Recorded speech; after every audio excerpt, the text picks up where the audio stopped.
Everyone in Seattle knew the name Elliot Grayson, but no one truly knew the man. At 32, he owned a biotech empire that developed machines to save fragile hearts, yet he could not bear the simple act of human touch. Reporters called him untouchable, with cruel fascination whispering that no woman had ever stayed the night with him twice. At crowded galas, he smiled with distant politeness, his hands folded behind his back, as if they might burn if they brushed another person. Power followed him everywhere, but closeness never did. It was the only rumor no one denied. Few understood that his fear was not of women but of the storm inside his own body when someone came too near. The scent of perfume made his throat close. A warm breath at his ear sent his pulse into chaos. A careless brush of skin could reduce him to nausea and shaking hands. 10 years earlier he had been different, reckless with dreams, reckless with love, and certain that the girl who once laughed beside him would remain forever. Then she vanished in a single night, taking his faith with her, and leaving silence where touch had once lived.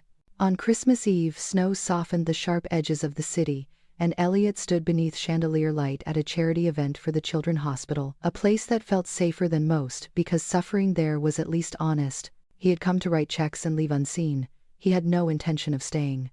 Laughter rippled through the room, glasses chimed, cameras flashed, and he remained at the edge, distant as glass. Then a sudden cry tore through the music, high and raw, and the crowd faltered as a small body collapsed near the center of the floor without warning. People rushed forward in panic, but for a frozen second, Elliot did not move. The child was barely 9, her face pale against dark hair, her small hand flung outward as if searching for something solid. A woman screamed her name and pushed through the guests with terror in her eyes. Elliot felt the world tilt as the child rolled toward him, and instinct broke past fear. He caught the falling body, and in that instant the girl's fingers closed around his hand. He waited for the nausea. It did not come. The room seemed to hold its breath together. Time returned in a rush as a woman fell to her knees beside them, her voice breaking as she begged her daughter to wake. Elliot lowered the girl carefully while doctors forced their way through the crowd. When he looked up, the mother's eyes met his, and the past slammed into him with the force of a forgotten wound. Hannah stood before him, older, thinner, carrying the same quiet strength he once loved. For a heartbeat, neither breathed. He did not pull his hand away from the child. He could not, even if he wanted to. The years collapsed between. Her eyes flicked from his face to the child and back again, confusion and fear racing across her expression, before doctors swept the girl away on a stretcher. Elliot stood motionless, his heart pounding in a rhythm that felt unfamiliar, unguarded. Hannah followed the stretcher with trembling steps, and he followed Hannah without deciding to. In the hallway outside the intensive care unit, snow drifted past the windows like slow ash. He opened his mouth to speak her name, but 10 years of silence pressed against his tongue and held him there. The world felt smaller and unbearably loud suddenly. She finally turned to him, then recognition dawning like pain in her eyes, and his hand tightened at his side to stop himself from reaching for her. The doctors announced that the girl's heart had faltered and needed immediate care. Hannah nodded with a composure that fooled no one and leaned against the wall when the doors closed behind them. Elliot stepped closer without thinking, close enough to feel the heat of her fear. The old reaction should have taken him the sickness and the dread, but all he felt was the slow ache of something waking within his chest. The child revived under bright lights and urgent hands, and relief rushed the hallway in broken sobs as Hannah was allowed to see her. Elliot remained outside, unable to cross the threshold yet unable to leave. When Hannah returned, her face wet with tears, the girl reached for him from the bed and whispered that she did not want him to go. "Uncle, do not go," stayed with him, small and steady. The sound folded into his ribs and lodged beside his pulse. Elliot forced a nod past the tightness in his throat and promised, holding his own child unknowingly. 10 years earlier, Elliot had been 22 and still learning the weight of his own name, still believing the world could be shaped by will and love alone, still living in a narrow apartment with paint peeling from the walls and dreams stacked higher than the furniture. Hannah had lived with him then, in laughter and late-night plans, her hands always warm, her heartbeat always too close to his for fear to exist. She was studying nursing and working double shifts, her eyes always tired yet gentle, and when she told him she was pregnant, she had smiled through tears because she was terrified and happy all at once. Elliot had dropped to his knees on the old kitchen floor and kissed her stomach as if the future had already arrived. For weeks they lived inside that joy, quietly telling no one except the walls that surrounded them. Then Margaret Grayson found out. She arrived without warning in a black car that did not belong in their neighborhood, her heels echoing against the concrete stairs, like a verdict. She looked at Hannah once and knew everything. The test results lay on the table, and the silence that followed pressed like a hand against Hannah's throat. Margaret spoke with surgical calm, telling Hannah what the world would do to her if she remained, how pregnancy would end her studies, how the Grayson name would crush her existence before she learned how to breathe beneath it. Hannah tried to defend their love, but Margaret lifted a thin envelope and slid it across the table. Inside were photos staged so carefully they looked real. Elliot in shadows with another woman, his laughter frozen in moments stolen from different days and forged into betrayal. Hannah stared at the images until her chest burned. She said nothing, waiting for Elliot to return from work. When he stepped through the door and saw his mother standing there, the color drained from his face. Margaret spoke first, her voice gentle with poison, telling him that Hannah had made demands she could not accept, that she wanted money, and a public name, that she would ruin him before he had the chance to rise. Hannah tried to speak, but the weight of the photos crushed her. Elliot looked at the images, then at Hannah, and his silence became the deepest wound of all.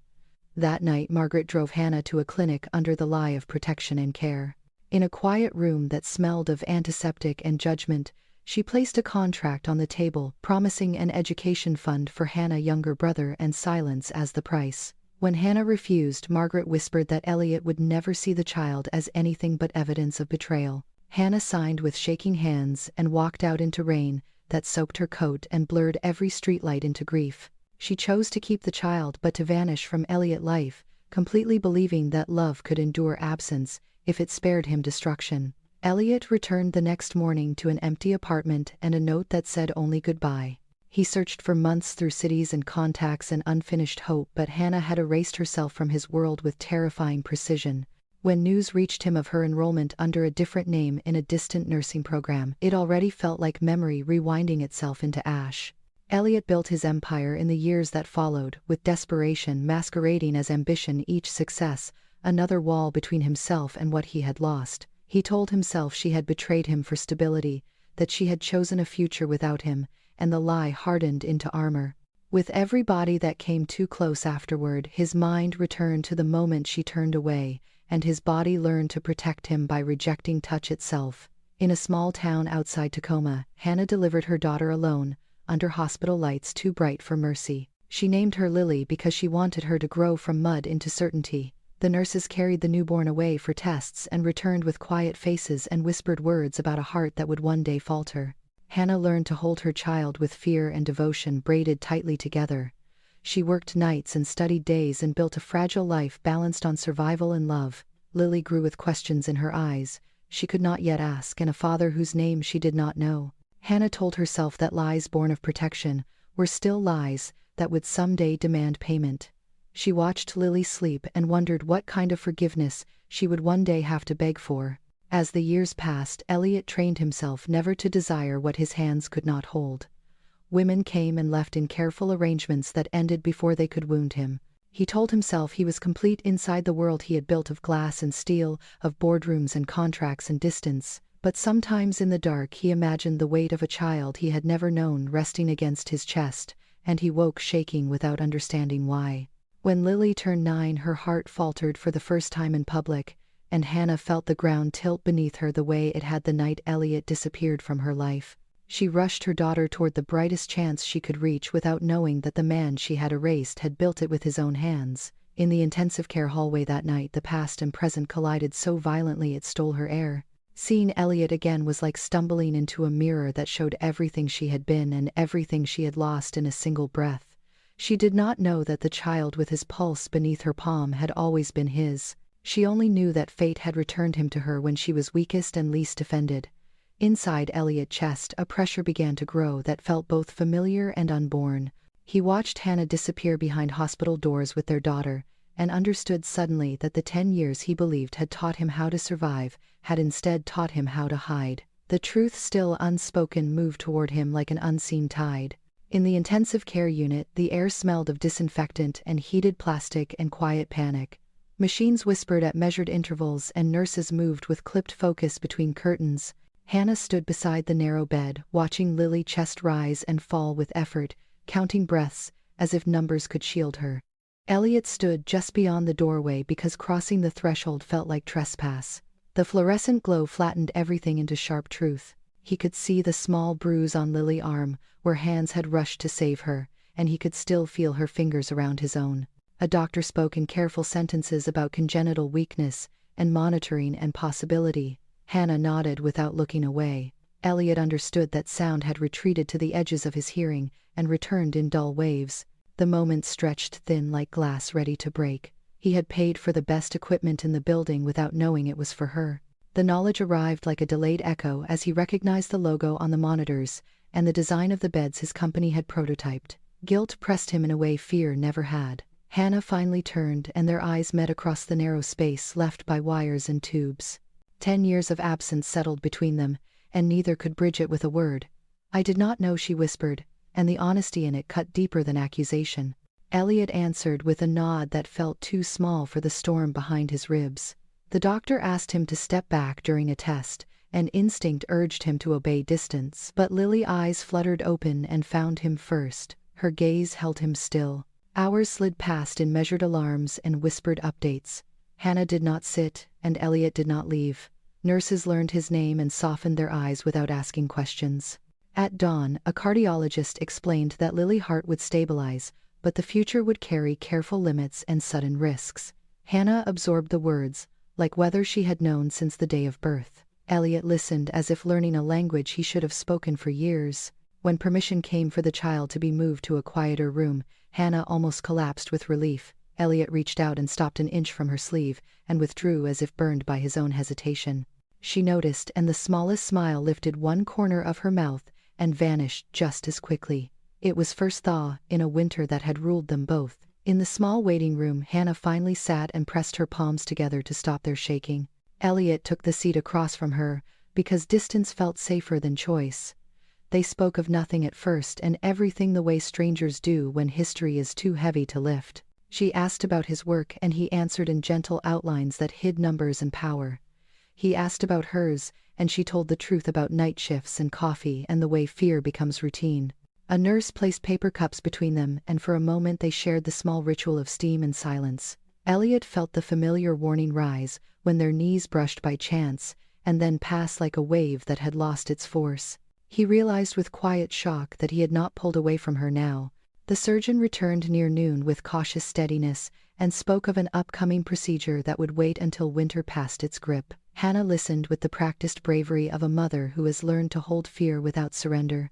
Elliot offered resources, with the restraint of a man who knew money could not buy breath. She thanked him without embarrassment or gratitude that implied debt. The balance struck him as rare. When Lily slept again, Hannah rested her head against the cool wall and closed her eyes. Elliot remained awake for both of them. In the half-light he saw the tired courage in Hannah's face, and the echo of the girl she once was. Memory pressed him with a sweetness that wounded, and he turned his gaze to the floor to survive it. The hours lengthened as snow whispered against glass.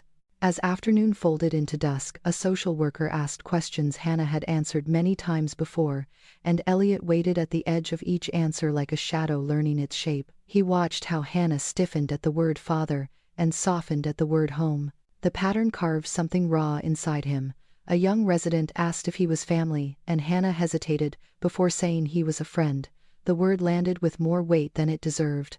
Elliot accepted it as permission and as boundary all at once. When Lily stirred, she asked for water and called his name without searching for it first. The sound of his name from her mouth felt like a key turning in a long, locked door. He stood as if summoned and held the cup with a steadier hand than he expected from himself. Night settled fully and the room lights dimmed into a soft watchfulness. Hannah fell asleep in a chair with her arms wrapped around her own ribs, and Elliot placed a blanket over her without touching skin. He returned to the bedside and counted Lily's breaths, because it kept his own in line. He wondered how many moments he had missed in a life that might have been tied to his. The thought made his chest ache with a tenderness that had nowhere to go. At midnight the girl woke and asked if he would stay. He said yes before fear could answer for him. In the silence that followed he felt the old barricades tremble, as if the child request had weakened their foundations. He did not analyze it or name it, and that in itself felt new to him at last. In the early hours snow thickened against the windows and the hospital took on the hush of a chapel. Elliot drifted between alarm and memory until a nurse tapped his shoulder and asked him to step outside. In the corridor, Hannah stood awake and pale, and for a moment neither spoke. She thanked him for staying as if presence were a favor that required words. He said he would always stay, and surprised himself with the vow in his voice. The promise felt reckless and necessary together. They stood close enough to share breath, and still he did not retreat. The fear waited, but it did not rule. In its place, something unguarded lifted within him, and the corridor felt less like a trap and more like a path. He saw Hannah watching him and did not look away for once tonight. By morning, Lily color had returned in slow measure, and Hannah allowed herself one careful smile. Elliot stepped back to give her space that felt suddenly earned, rather than required. A reporter waited beyond the lobby and murmured his name, but he did not turn. The quiet victory mattered more. Hannah asked why he had come to the gala at all, and he spoke of children he had never met, and futures he funded from a distance. She listened, and then told him that distance changes nothing for the heart. The simple truth landed harder than any headline. Elliot realized he had crossed a line he had drawn for a decade. The awareness made him unsteady with both dread and hunger, and he did not know which feeling frightened him more. Outside the window, snow continued to fall in quiet insistence alone. Evening returned with the soft authority of passing hours, and the ward prepared for night again. Elliot signed paperwork that asked his name and nothing else, and the simplicity steadied him. Hannah brought soup from the vending machine, and they shared it with plastic spoons and unfamiliar ease. A nurse remarked that Lily numbers looked better, and Hannah squeezed Elliot's arm without thinking. He did not flinch. The absence of fear startled them both. Outside, cameras waited, and inside, a fragile truce formed between past and present. Elliot sensed that the truth he did not yet know was moving closer with patient feet. It brushed the edge of his awareness, like a tide he once believed he could outrun. In the quiet, he made himself a promise he did not understand yet, to stay no matter what it might ask of him. The quiet hours after midnight stripped away the last illusions of distance between them, and left only what was real and unfinished. Hannah watched Elliot from the corner of her vision as he stood at the window, with the city lights trembling across his face. He looked younger there, without the armor of his public name, like the man she had once loved before fear and lies divided them into strangers. When she asked softly why he never reached for anyone anymore, the question slipped from her without accusation, carrying only concern. Elliot turned toward her, and for a long moment seemed to search for the shape of an answer inside himself.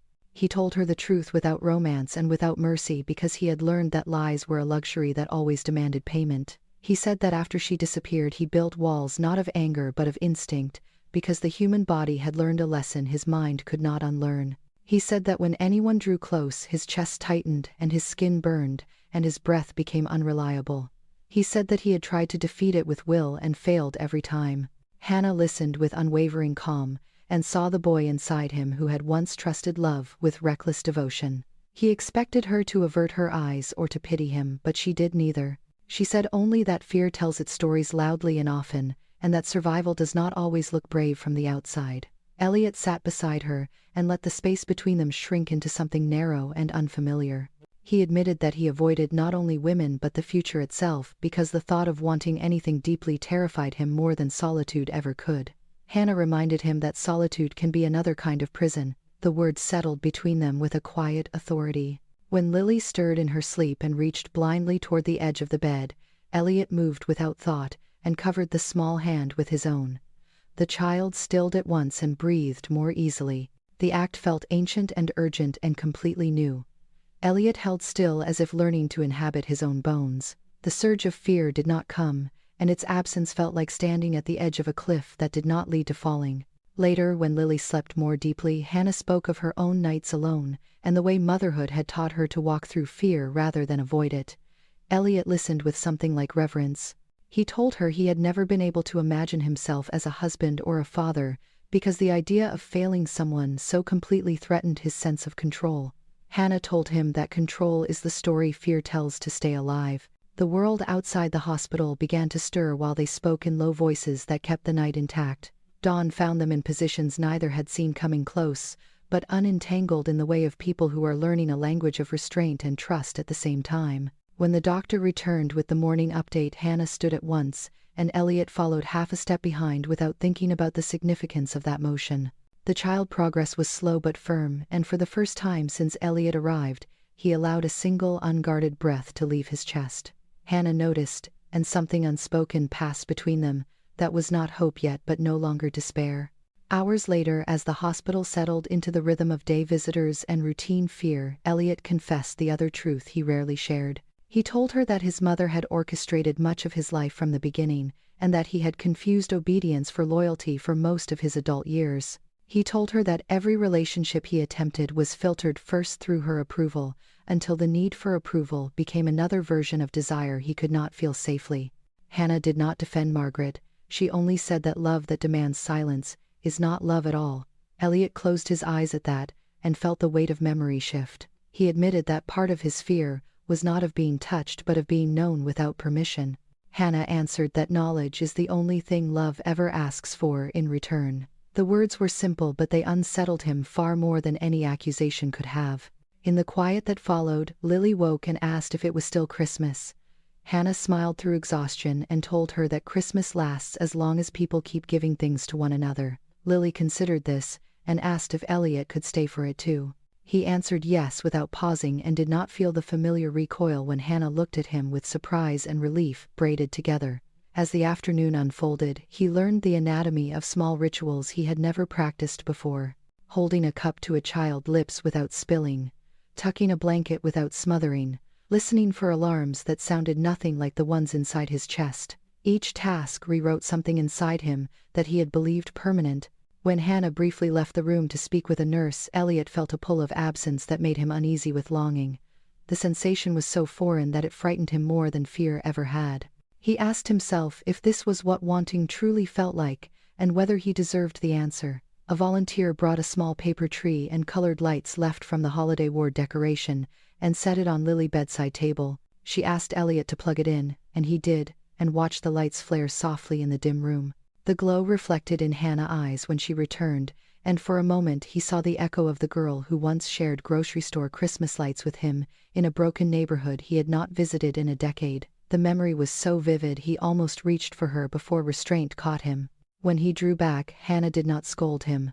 She merely shifted closer and said quietly that wanting does not require action immediately. The permission in the words felt heavier than rejection ever had.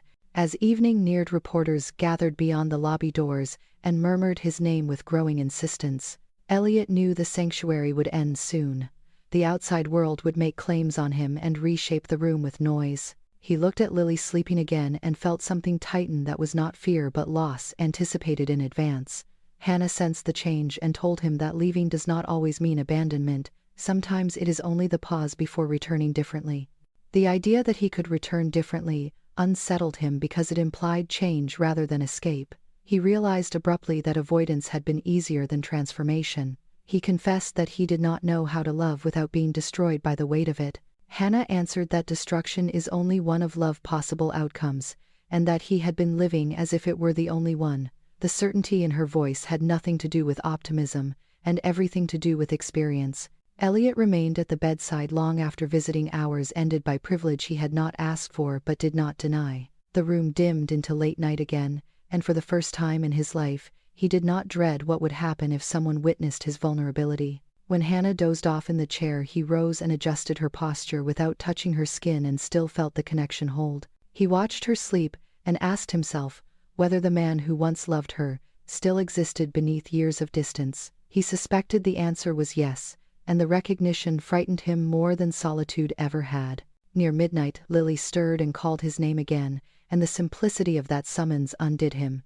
He sat at her side and told her a story about a man who learned to build machines because he did not know how to build a home. The child listened with solemn interest and fell asleep halfway through the tale. Elliot understood something then that no therapist had been able to teach him. Love was not a sudden storm that demanded surrender. It was a slow and patient risk that asked him to remain present, even when fear told him to disappear. He did not yet know whether he could give what love required. He only knew that for the first time in 10 years he wanted to try.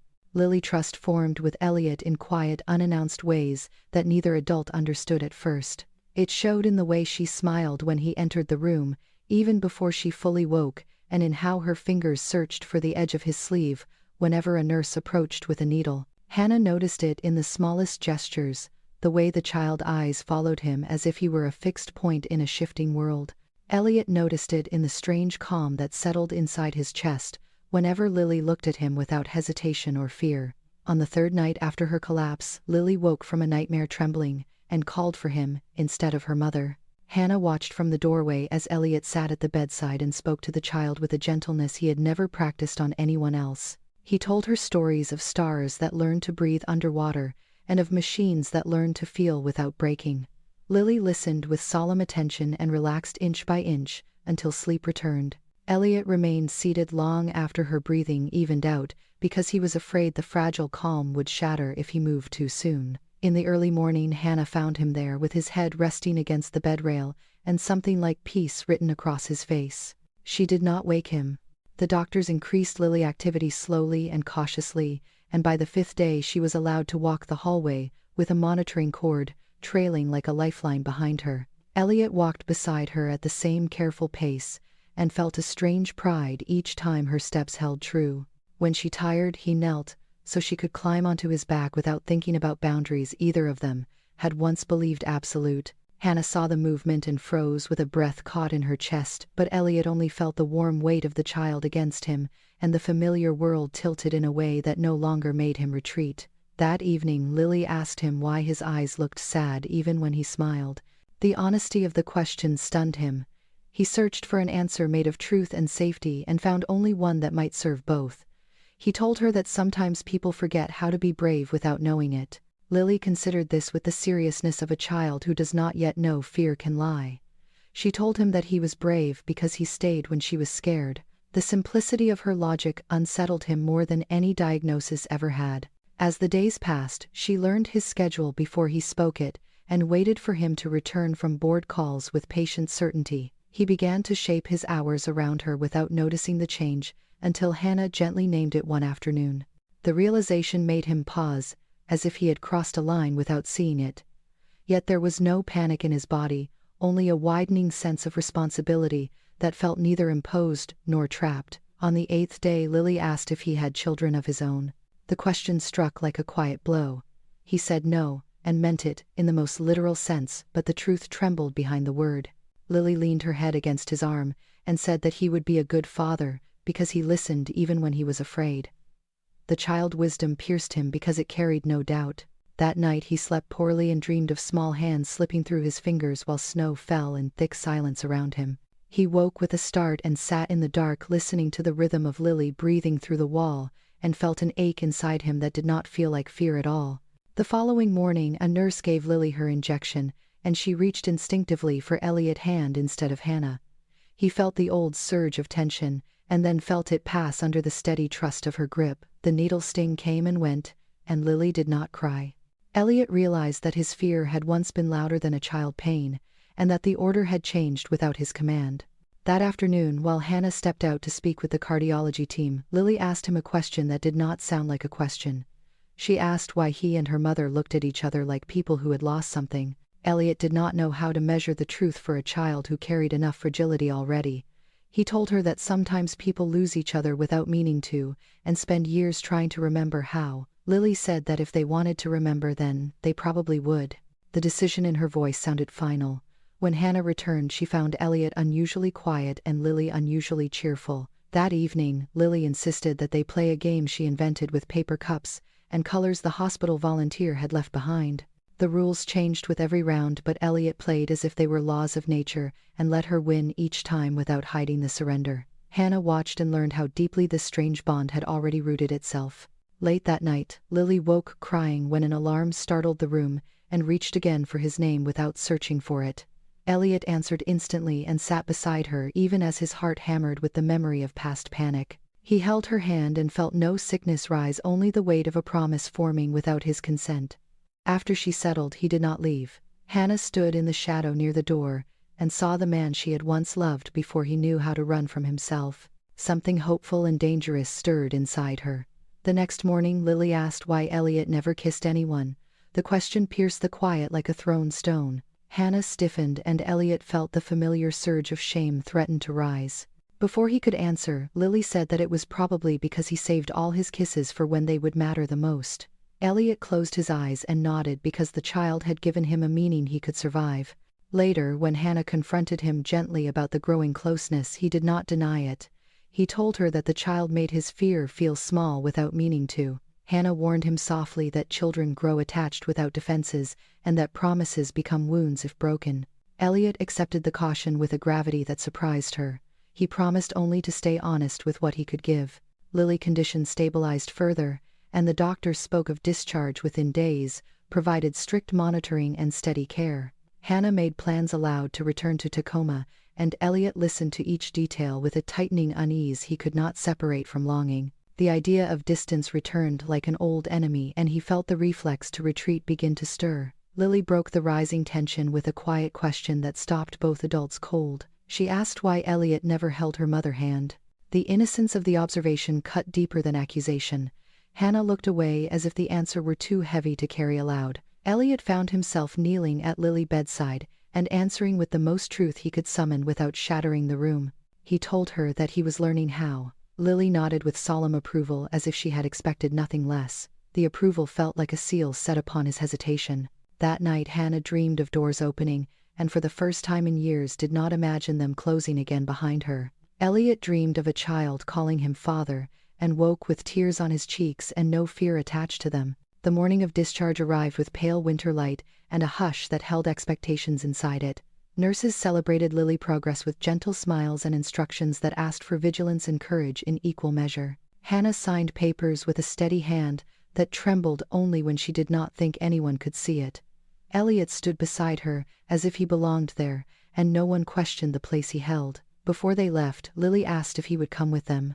The simplicity of the request struck him harder than any demand ever had. He did not answer immediately because he was afraid of the certainty that lived behind the word yes. Hannah did not press him. She only watched as he struggled with the edges of his own becoming.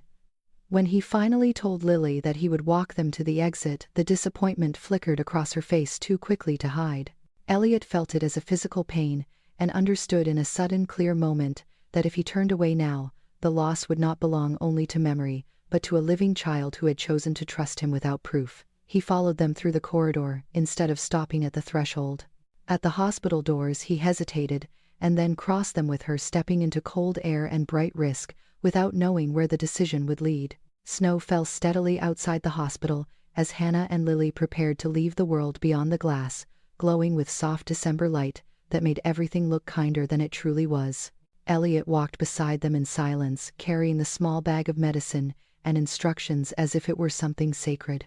Hannah felt the strange weight of him there at her side, not as the boy she once loved, and not yet as the man he might become again, but as a presence that unsettled the balance of the life she had built without him. At the curb, Lily turned and lifted her arms, asking without words, and Elliot bent to pick her up with careful strength, her small coat brushing his cheek, her warmth soaking through layers of distance he had worn for years. When he set her down, she looked between them with unguarded expectation, as if she were certain the world would continue to rearrange itself in her favor. Hannah should have corrected that faith, but she could not bring herself to touch it with uncertainty. Elliot offered to follow them home, and Hannah surprised herself by saying yes. The road to Tacoma stretched beneath falling snow and quiet headlights, and the drive folded into a fragile peace that felt borrowed and temporary. At the small apartment, Hannah lived in lights flickered against thin curtains, and the air carried the faint smell of soup and antiseptic, the blended sense of care and exhaustion. Elliot stepped inside and felt the shape of a life he had never known press around him with unexpected familiarity. Lily showed him her room with shy pride, pointing out drawings taped unevenly to the wall and a stuffed bear missing one eye. Elliot listened as if the details mattered, because they did. When Lily settled on the couch under a blanket, Hannah excused herself to make tea, and Elliot stood alone in the narrow living space, his eyes tracing the lines of a life that would have changed his own if he had known it. The knock at the door came softly at first, and then again with quiet insistence. Hannah opened it and stiffened as Margaret Grayson stepped inside with the grace of someone who did not need permission. Her eyes swept the room, and landed on Lily with cold calculation masked as polite concern. She said she had come to check on Elliot and on the child who had stirred speculation among reporters waiting outside the hospital. Hannah felt the old dread creep into her bones and understood too late that the past had followed her home. Margaret spoke with composed authority, telling Hannah that Elliot's life was spiraling into scandal and that the presence of a sick child would draw questions neither of them could afford. Hannah defended Lily with instinct, but Margaret lifted a slim folder and placed it on the table between them. Inside lay forged medical records bearing another man's name in the line marked father. Margaret said the name with deliberate calm, and told Hannah that the little girl had never belonged to Elliot at all. The lie slid into the room with practiced precision. Hannah stared at the papers as the world narrowed around the ink on the page. Margaret said that truth could be shaped and protected, and that Elliot had earned protection through sacrifice. She suggested gently that Hannah take Lily and disappear again before the media sharpened its hunger. Lily watched them from the couch with wide eyes that saw more than the adults believed. Elliot entered the room at the wrong moment, sensing tension before he saw it. Hannah turned toward him with bloodless composure, and told him that his mother had brought proof that he was not Lily's father and never had been. The words rang too cleanly in the space, as if rehearsed. Elliot looked at the folder without touching it, and felt the old reflex to withdraw surge toward the surface. Margaret met his gaze, and told him that the truth would destroy what little stability he retained. She told him that sometimes survival demands that love be buried quietly, where no one can hear it cry. Hannah waited for him to deny the lie with certainty, to tear the paper apart with the authority of truth he had never yet claimed. He hesitated for one fatal second, trapped between fear and longing. The pause was enough. Hannah read that hesitation as confirmation. Her face closed like a door, and she told him that this was where it ended. Lily began to cry without sound, her small hands twisting in the blanket as she watched the last fragile bridge collapse. Hannah knelt and held her daughter with fierce control, and told Elliot that he did not need to follow them into a lie built for comfort. She said she had lived long enough with those. Margaret watched with satisfaction, carefully disguised as sorrow. Outside, the snow thickened, and the city blurred into a cold abstraction. Hannah packed in silence, with Lily clutching her sleeve, packing not for distance but for erasure. Elliot stood rooted to the floor with his heart pounding out of rhythm, watching fear choose for him once again. When Hannah reached the door, she paused and looked back at him with eyes that no longer asked for courage. She said that sometimes the deepest wound is not betrayal but hesitation, and then she was gone. Elliot tried to follow and felt his body refuse him, not in terror but in frozen shock. The door closed and the sound echoed like a verdict through the small room. Margaret laid a hand on his arm and told him he had been wise. For the first time in his life, he shook her hand away. Outside, Hannah moved through falling snow with Lily pressed against her chest, the world narrowing to the sound of her daughter's breathing, and the ache inside her ribs that told her she had lost something she could never explain. She did not look back. Elliot remained alone in a room that suddenly felt too small to contain him. The lie settled into the space where truth had almost lived and began to do its work. His chest tightened with the familiar grip of panic, and for the first time in years it did not retreat with distance. He sank to the chair and pressed both hands against his face as the weight of all that had been hidden and nearly recovered crashed over him at once. Outside, the city celebrated Christmas with careless light, while the first true collapse of his guarded world took root in silence. The storm broke the morning after Hannah left, as if the world itself had been waiting for the door to close before it began to shout. Elliot woke to the sound of his phone vibrating non-stop against the glass table in the living room. He had not slept in messages stacking faster than he could read them, names of board members and investors and people who had never cared about anything but the strength of his image. By noon, the story had a headline, and by evening it had a narrative shaped by hands far from the truth. The untouchable billionaire exposed became the phrase that followed him across every screen, paired with speculation about a secret disorder that made him incapable of intimacy, or loyalty, or control. Anonymous sources described him as unstable and dangerous to the future of his company. Videos from the hospital gala appeared with cropped angles and slowed motion that made his stillness look like indifference, and his silence feel like guilt. The child collapse became a spectacle, and his presence beside her became a suspicion. No one asked for his version because the media did not need it. Margaret moved with terrifying efficiency through the chaos, issuing statements in calm corporate language about privacy and health, while steering the narrative away from what mattered and toward what would sell. Elliot refused the prepared words she brought him. He listened to analysts speak of losses and recoveries, and watched markets tumble on screens that no longer felt attached to his chest. His hands began to tremble with the familiar warning of panic, but the waves came closer together than they ever had before. By afternoon, his company's stock dropped sharply, and fear multiplied among those who benefited from his stability. Board members arrived with rehearsed concern and thinly veiled demands, urging him to step aside for the good of the investors until his image could be restored. Elliot felt himself retreating inward as he listened, a familiar instinct pushing him to disappear before he could be wounded further. But this time the retreat did not bring relief. It only sharpened the ache of what he had lost the night before. He saw again Hannah's face at the door, and Lily's hands clutching her coat, and the memory struck him with the force of physical loss. The world narrowed into soundless pressure, his breath became shallow and unreliable, and his vision clouded at the edges. He told the board he needed air and left the room without waiting for an answer. Outside the building, reporters surged toward him with shouted questions that cut without touching truth. Someone asked if the child was his, someone else asked if he was sick. Flashbulbs burst like sudden lightning, and his heart stumbled in a way he could not control. The city tilted, and his chest ignited with a pain that made him fold inward around it. A hand caught his arm before he fell, and the world dissolved into bright fragments and distant voices. When he woke, the ceiling had changed and the air smelled like antiseptic again. A monitor hummed beside him and a nurse spoke his name with professional calm. He had suffered a mild heart attack. The doctor later told him the word mild, spoken with a gravity that dismissed comfort. His body had been forced to remember that it was not invincible. As they spoke, his pulse stuttered again, and the doctor waited until it steadied before continuing. Outside, the room whispers moved with restrained urgency, and Elliot knew the news would not be contained. When the nurse left, he lay still, staring at a place beyond the walls, where Hannah stood in his mind with Lily asleep against her. The weight of what he had chosen pressed heavier now than the pain in his chest.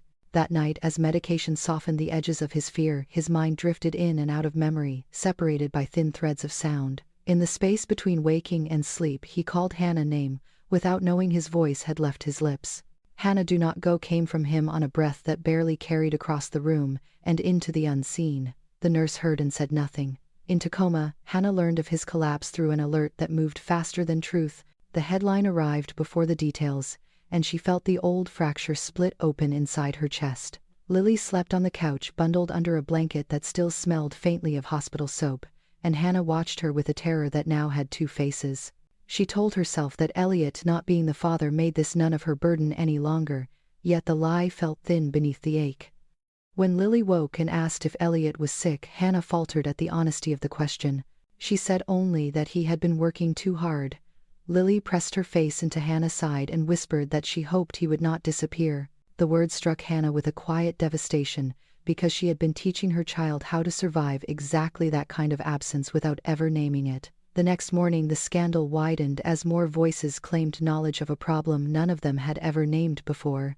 Commentators speculated that his inability to maintain romantic relationships pointed to a deeper instability. Some wondered aloud if his fear of contact made him unfit to lead a company built on saving lives. Investors demanded structure and certainty from a man who could barely stand. Margaret sat at his bedside with controlled tears and warned him that Hannah and Lily were already being pulled into the story, and that the only way to shield the child was to sever visible ties before the media sharpened its hunger. Further, he closed his eyes and saw Lily reaching for him across the bed, and Hannah turning away at the door. For the first time, he did not accept his mother framing as truth. When the board convened by video that afternoon and asked him to temporarily relinquish control, he surprised them and himself by refusing. His voice shook and steadied as he spoke, and gave them notice that he would not be managed through fear any longer. The decision sent a shock through the arrangement his mother had built around him for decades. After the call, his heart raced again, and a doctor increased the medications while watching him with quiet concern. At night, the pain returned in alternating waves of physical pressure and memory.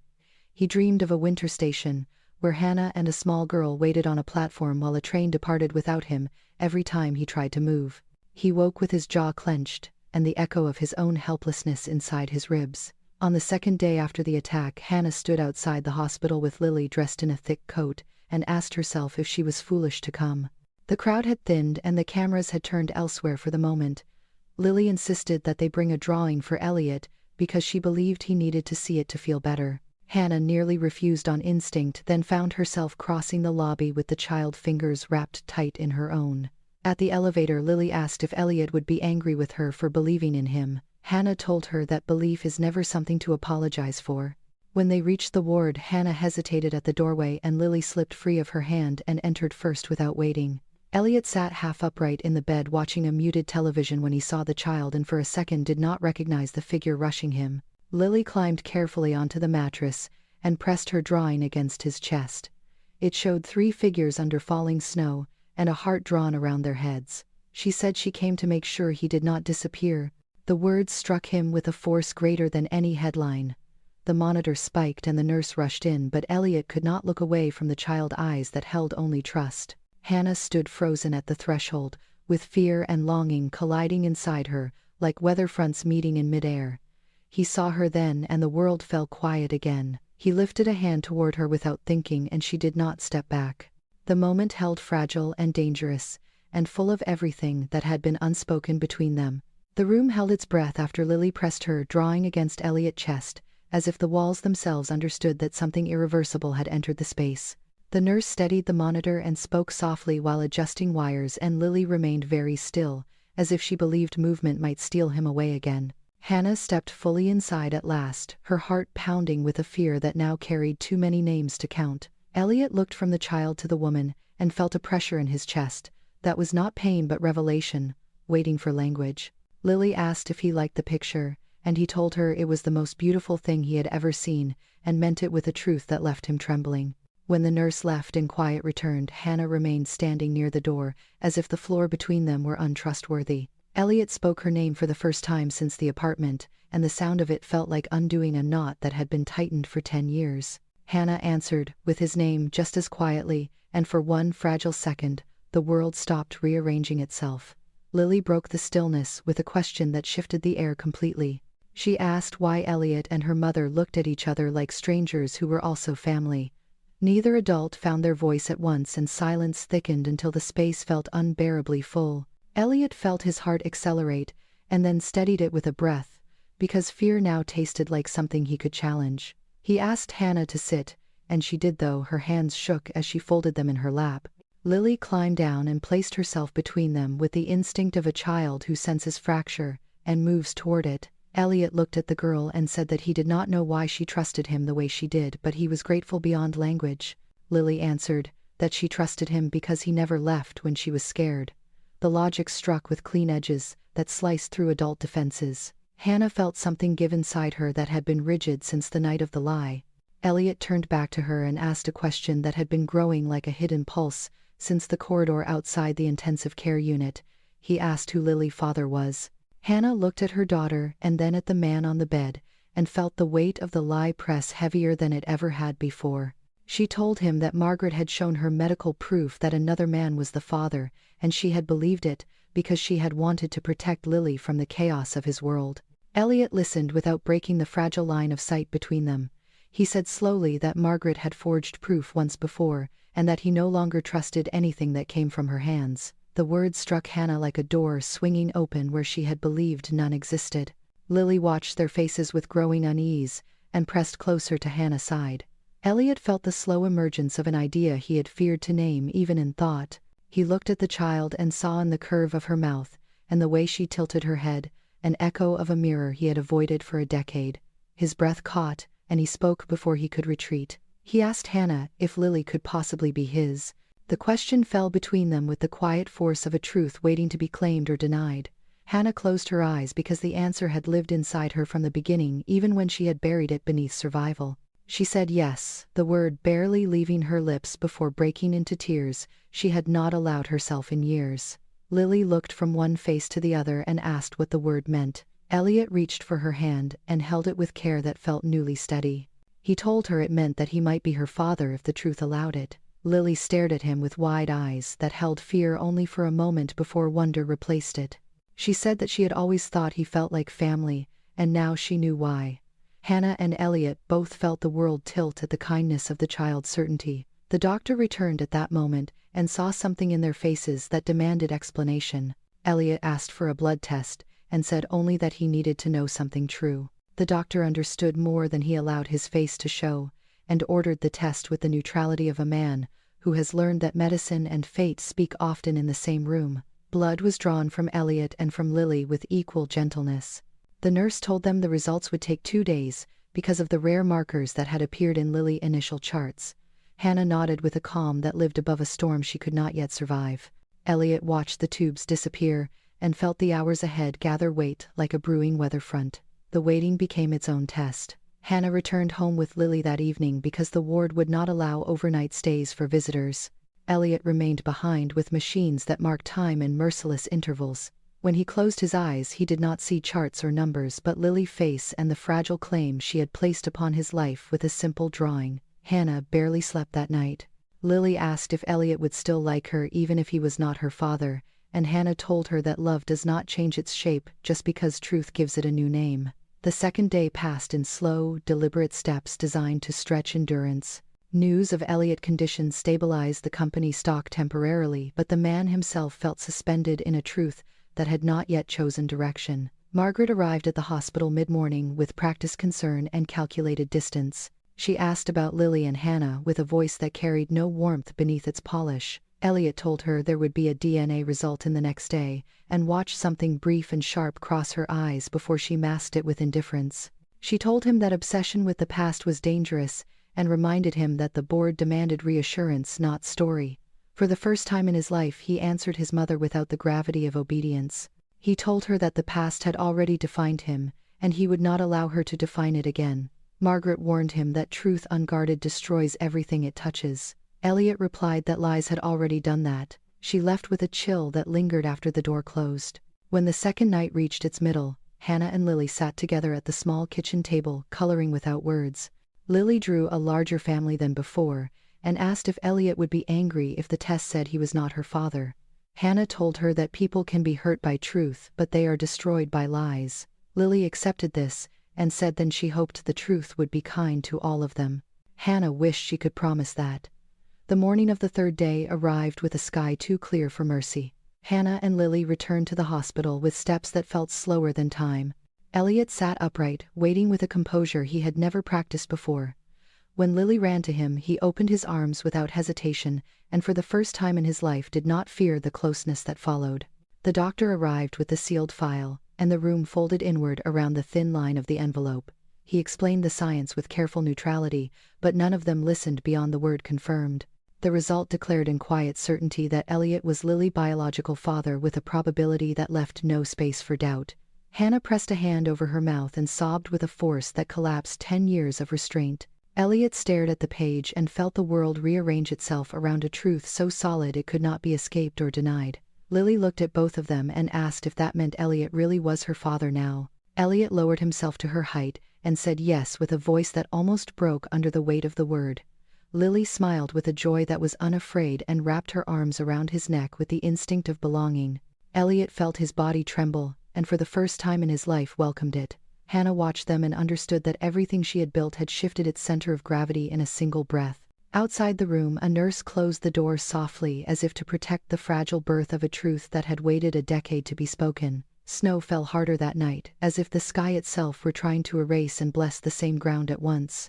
The hospital released Elliot late in the evening under strict conditions and quiet supervision, the kind given to men whose hearts have been forced to remember their limits. Hannah wrapped Lily in layers before they stepped outside together, the three of them moving into the cold with a strange silence that felt less like uncertainty and more like gravity settling into a new shape. Lily walked between them, holding both their hands, small fingers curled into certainty, as if she were anchoring two drifting lives to the same direction. Elliot felt the pressure of her grip and realized that fear no longer governed the way his body received touch when it came from her. The city lights shimmered against fresh snow and everything looked unreal in the brittle beauty of winter night. Hannah watched Elliot from the corner of her eye as they walked, seeing the tension in his shoulders and the way he kept glancing down, as if unable to believe the child beside him was real. Lily hummed a quiet tune, only she knew the sound weaving warmth through the cold air. When they reached the small park across from the hospital, Lily asked if they could stop for a moment. She said she wanted to show them something special she had seen from the window while she was sick. They stood together beneath a street lamp where snow drifted thick and slow around them like falling feathers. Lily pointed toward the sky where a single bright star had forced its way through cloud cover. She said it looked lonely up there and wondered if it was happy to finally be seen. The innocence of the thought pressed into Elliot's chest with a tenderness that made him ache. Before either adult could speak, Lily suddenly declared that she was tired, and asked if they would wait just one moment while she sat on the low stone bench near the path. Hannah helped her settle and wrapped the blanket tighter around her small shoulders. The child's eyes fluttered closed within seconds, exhaustion claiming her at last. Hannah smoothed her hair and whispered that she would wake in just a little while. Elliot looked at the sleeping girl and saw not only the weight of responsibility but the shape of a future he had never dared to imagine for himself. Hannah stood and moved a few steps away to give him space, her heart pounding with everything she had not yet dared to ask of him. Elliot remained by the bench for one long breath, and then something inside him broke through the last barrier he had built. He stepped into the falling snow until it soaked through his coat without his noticing, and then he did the one thing he had never imagined he could do in his life again. He knelt. The cold burned through his knees, and the shock of it grounded him in the truth of the moment. Hannah turned at the sound and froze when she saw him there, the most powerful man she had ever known, lowering himself into vulnerability beneath open sky and frozen light. He looked up at her through falling snow with eyes stripped of distance and fear. He told her that he had spent 10 years believing that love had abandoned him because he was weak, and that his body had learned to protect him from the pain of wanting anything too deeply. He said he had confused fear with safety and absence with control. He said that when Lily took his hand at the gala, his body had remembered something his mind had buried, and that when she had called him father, his heart had accepted a truth his life had refused for a decade. Hannah felt her breath leave her lungs in a trembling rush as he spoke. Words gathered behind her eyes in painful waves, but she did not yet speak because the night demanded that she listen. Elliot told her that he had lost her once because he hesitated when she needed certainty the most, and that he had lost her again because he failed to trust his own heart over the lies of power. He said that he could not change the years they had been apart, or the nights she had faced alone, but that he could choose what he did with the truth from this moment forward. Snow clung to his dark hair and shoulders as he lifted his hands toward her without touching her yet. He asked for permission the way a man asks for pardon and future at the same time. He said that he was terrified of failing both her and their daughter, and that he was even more terrified of living the rest of his life without trying to be worthy of them. He told her that he would accept any condition she placed on him and any distance she required, but that he would not walk away again in silence. Hannah stood, rooted in place with tears spilling freely, now as the truth she had carried alone for 10 years unfolded into the night between them. She walked toward him through the snow with steps that shook and stood before him in a silence so deep it seemed to quiet the city itself. For one suspended moment, neither of them moved, and Lily slept on, unaware of the world reordering itself beside her. Hannah knelt in front of Elliot in the snow and took his cold hands in her own without hesitation. The touch struck him with warmth rather than fear, and he broke with a quiet sound he could not contain. Hannah told him that she had loved him every day of the years they had been apart, not with hope always but with memory that refused to die. She told him that she had left because she believed his life would be destroyed if she stayed, and that becoming a mother had taught her that protection is a kind of courage that never feels brave in the moment. She told him that she had been afraid to believe he could change, because she had needed the lie to survive. Snow melted against their joined hands and turned into trembling drops of water that slid between their fingers like time undoing itself. Elliot bowed his head against her hands and for the first time in his life allowed someone to witness the full weight of his fear without retreat.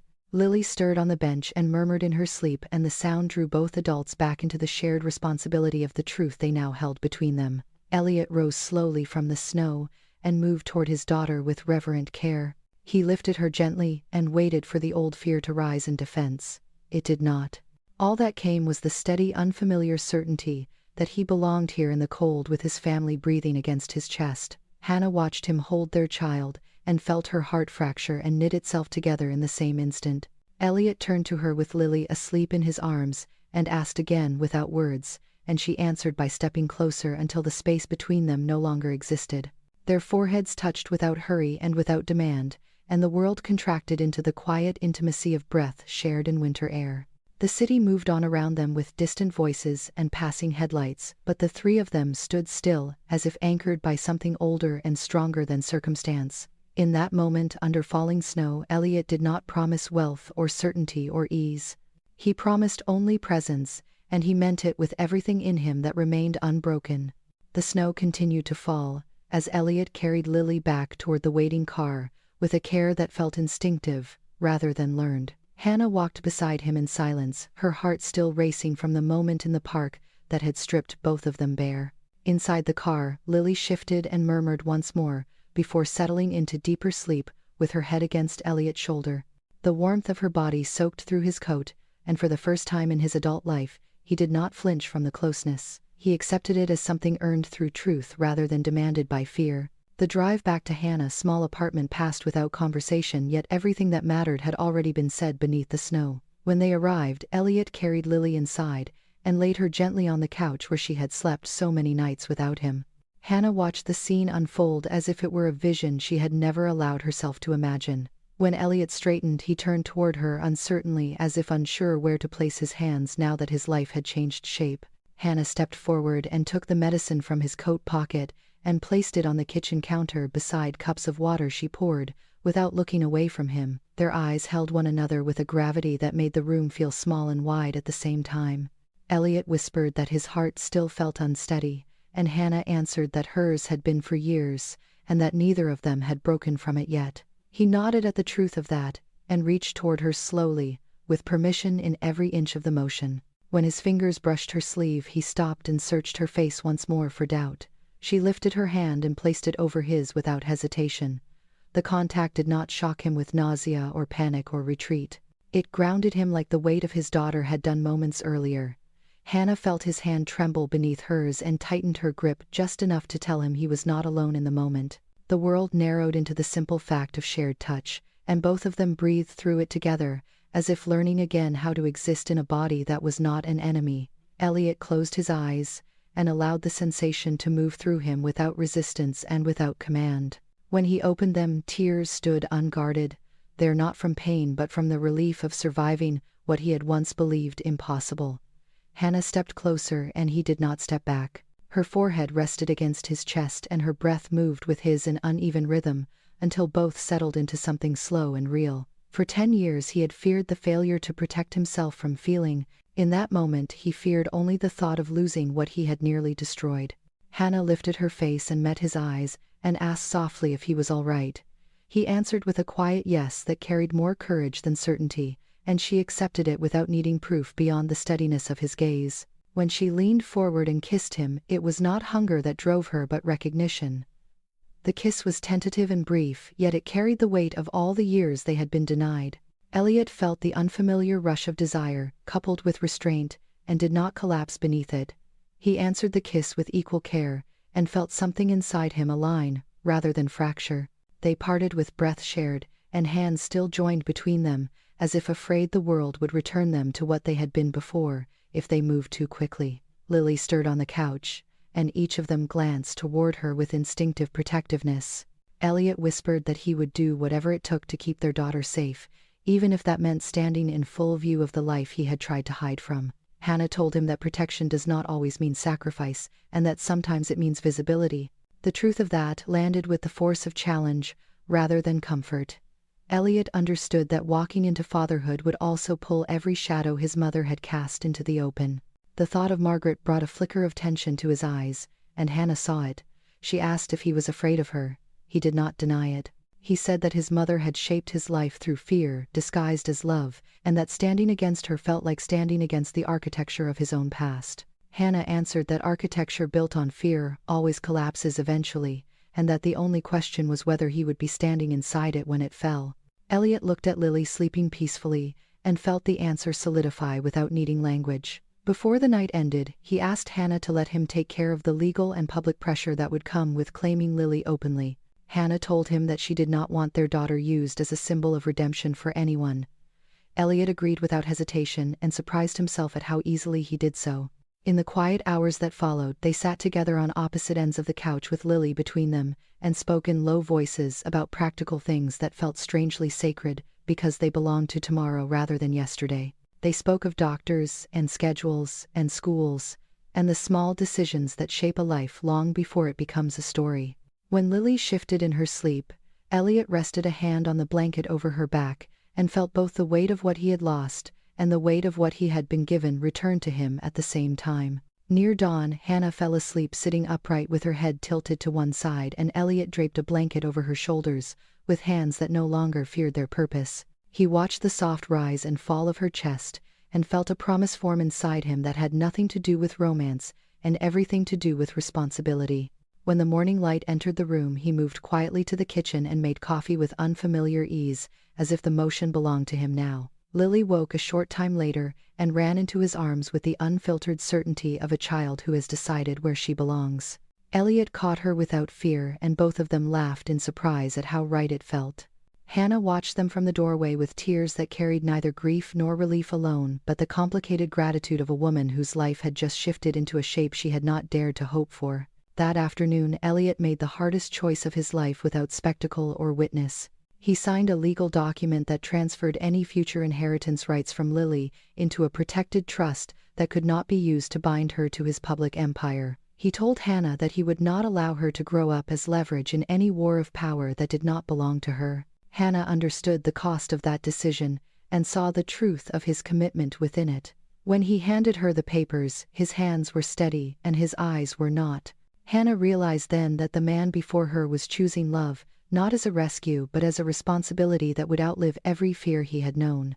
That night, beneath fading snow and distant city sound, they stood together in the small living room with Lily asleep, and shared the quiet reality of what they had become to one another. It was not a fairy tale, and it was not safe from the world.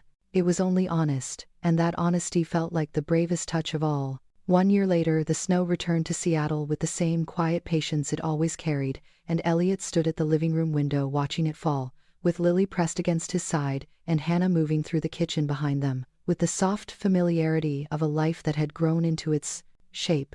Therapy still waited for him every Tuesday and Thursday, and fear still visited sometimes without invitation, but it no longer ruled the architecture of his body. It had become a sound he could hear without obeying. Lily turned 9 months, and then 9 years became 10, and he learned the rhythm of her days in ways no boardroom schedule had ever demanded of him. He learned how she curled inward when she was tired, and how she tilted her head when she was thinking, and how her laughter always arrived a breath after joy, as if she were savoring it before letting it fly. Hannah watched him become a father with a mixture of wonder and caution that slowly softened into trust. There were nights when memory returned to him like a chill, and his hands trembled without explanation, and she would place her palm against his back without asking him to explain. The simple contact never frightened him now, it steadied him. On the morning of Christmas Eve, Elliot woke before dawn and moved quietly through the house they now shared in a quiet neighborhood where the streetlights blinked soft gold against falling snow. The house was modest by the standards of the empire he commanded, but it had a front porch where Lily had hung paper stars, and a kitchen table scarred by coloring projects and science experiments, and the rare evening where grief still wandered through their door without knocking. He stood in the hallway for a moment, listening to the sound of Hannah breathing in the bedroom, and Lily dreaming in the room across from it, and felt the strange, persistent awe of a man who knows he was not built for this and yet has been remade by it anyway. Therapy had taught him that fear never vanishes fully, and that what matters is the shape of the life built around it. He made coffee and waited for the slow arrival of morning, as he always did on Christmas Eve, because this date carried its own memory of breaking and becoming that he did not seek to rewrite. When Lily woke, she ran into the kitchen with hair wild and eyes bright, and launched herself into his arms with a faith that still startled him. He caught her without thought, and they laughed into each other with the ease that had once been unthinkable. Hannah followed with a quiet smile and rested against the door frame, watching the simple miracle unfold again. Lily asked if it was truly Christmas Eve, and he answered with the practiced joy of a father who delights in the ritual of certainty. Outside, neighbors hung lights, and the scent of pine cut through the cold air as they moved through the day together with a peace that felt neither fragile nor forced. Elliot helped Lily bake cookies without flinching when flour streaked his hands, and Hannah laughed when he tried to wipe it away too quickly, as if afraid of leaving a trace. They burned the first batch and ate them anyway, because Lily declared them perfect, and he learned that perfection no longer meant control, it meant participation. In the afternoon, he drove them to the small park across from the hospital, where a year ago he had knelt in the snow and asked for a future without knowing its shape. The bench was still there, and the street lamp still cast its circle of pale light, even in daylight. Lily ran ahead, and Hannah stood beside him for a moment, with the winter sun catching in her hair, and he looked at her with gratitude that no longer trembled with fear. He thanked her for believing him when he could not yet believe himself. She answered that belief grows when it is used, and kissed him without hesitation. That evening they returned to the house with bags of groceries and wrapped gifts tucked out of sight, and built the quiet anticipation that Lily carried like a lantern within her. As night settled and the house grew warm with cooking and shared stories, Elliot felt the echo of the man he once was like a shadow at the edge of the room, and found that it no longer commanded him. The ghost of his mother lingered at times in the silence between phone calls that he no longer returned, and in the absence of her approval that he no longer sought. Margaret had not vanished from the world, but she had vanished from the center of his decisions, and that too was a kind of healing. Lily asked if they would hang stockings, and Hannah handed her the small socks she had sewn by hand from scraps of fabric and old dresses, and Elliot helped her pin it to the mantel with care. 3 stockings hung there now, not as symbols of wealth or redemption but as tokens of presence. Later, when the house fell into quiet, and Lily slept with the soft certainty of a child who has known both fear and safety by name, Elliot and Hannah sat together on the couch, with the lights dimmed and snow whispering against the windows. He told her that some nights he still waited for the old panic to claim him, and she told him that some nights she still waited for him to vanish in ways she could not yet unlearn. They spoke of fear without letting it rule the room. At midnight they rose together and placed the gifts beneath the small tree Lily had decorated with uneven stars and paper chains. Elliot paused before the last box and placed his hand against the tree trunk, as if grounding himself in the reality of the life he had chosen. When morning came, Lily burst into their room with a shout, and light flooded the hallway as if the house itself had woken with her.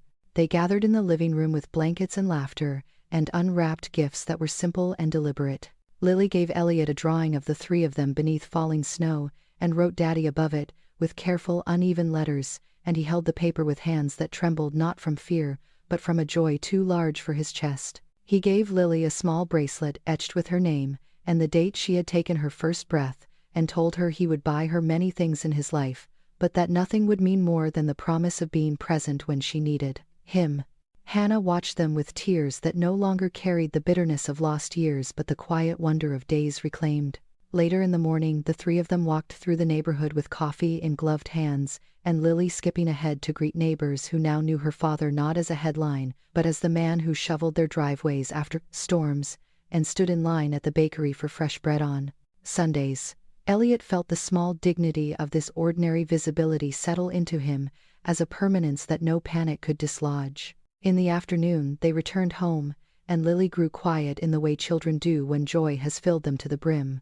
She curled against his side and asked him if he had always wanted to be a father. He considered the question with the honesty it deserved, and told her that he had been afraid to want it until she taught him that wanting does not make a man weak, it makes him human. Lily accepted this with a thoughtful nod that would have seemed too old for her years if it were not rooted in the simple wisdom she carried like breath. When evening settled and the lights outside the windows began to glow again, Hannah cooked dinner with music playing low in the background, and Elliot set the table with care that felt ceremonial. They ate together and laughed through stories and quiet moments that asked for nothing else.